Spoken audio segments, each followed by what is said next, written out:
রাতে রঙ্গিয়াতে ঘটে গেল এক ভয়াবহ ঘটনা।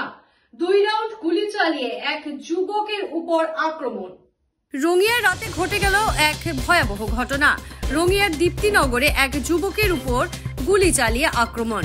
ঘটনা অনুসারে রাত প্রায় 12টার সময় জ্যোতিপ্রকাশ শর্মা নামের এক ব্যক্তি নিজের অনুজ্ঞাপত্র থাকা পিস্তল দিয়ে 2 রাউন্ড গুলি চালিয়ে হত্যার চেষ্টা করে।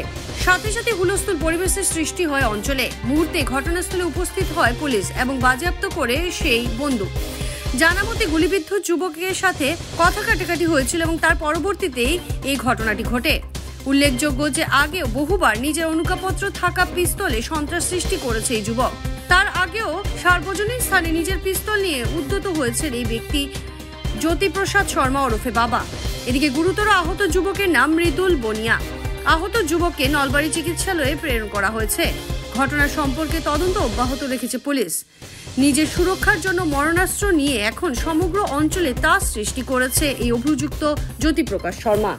মেক্সিমাম শ্ব' কৰিয়ে থাকে। কেতিয়াবা কোনোবাই তাৰমানে পিষ্টলটো দিব, কেতিয়াবা ষ্টেটাছ লগাব, কেতিয়াবা ঘৰৰ ওপৰত ফায়াৰিং কৰিব। লাষ্ট 2020 দুৰ্গা পূজাৰ নাম চলি আছে, তাৰ মাজত তিনি যাই গুলি কৰিছে, নাম চোৱা ধৰ্বামান ৰাইজে উঠি দৌৰিছে। এনেকুৱা ঘটনা আমি প্ৰায় সন্মুখীন হৈয়ে থাকোঁ।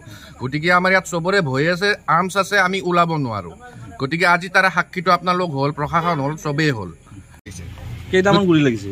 গুলি এটাই লাগিছে, বাওঁ ভৰিত লাগিছে। আচ্ছা, এইটো এনেকুৱা উদ্দণ্ড স্বভাৱ চলি থাকে। কেতিয়াবা আমি ৰাতি শুব নোৱাৰোঁ, ঘৰৰ সন্মুখত আহি ফায়াৰ কৰি থাকে। কেতিয়াবা লাষ্ট 2022 দুৰ্গা পূজাৰ নাম চলি আছে, তাত যে ফায়াৰ কৰিছে, তাৰ নাম চোৱা মানুহ উঠি দৌৰিছে। আৰু ৰাতি আহিব, সেইফালৰ পৰা ফায়াৰ কৰিব, আমাৰ ল'ৰা ছোৱালী ঘৰত শুই থাকে। এনেকুৱা ভয় লাগে যে আমাৰ ঘৰত গুলি আহি সোমাই নেকি।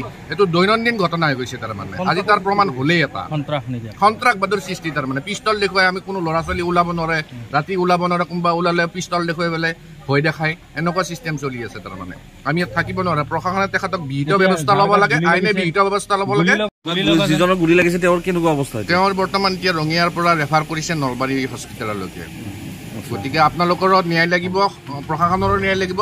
গতিকে আইন আমাক লাগে। বাস যে কোনো খবৰেৰ জন্য যোগাযোগ কৰুন 7099017330 এবং 7099017110 নম্বৰে।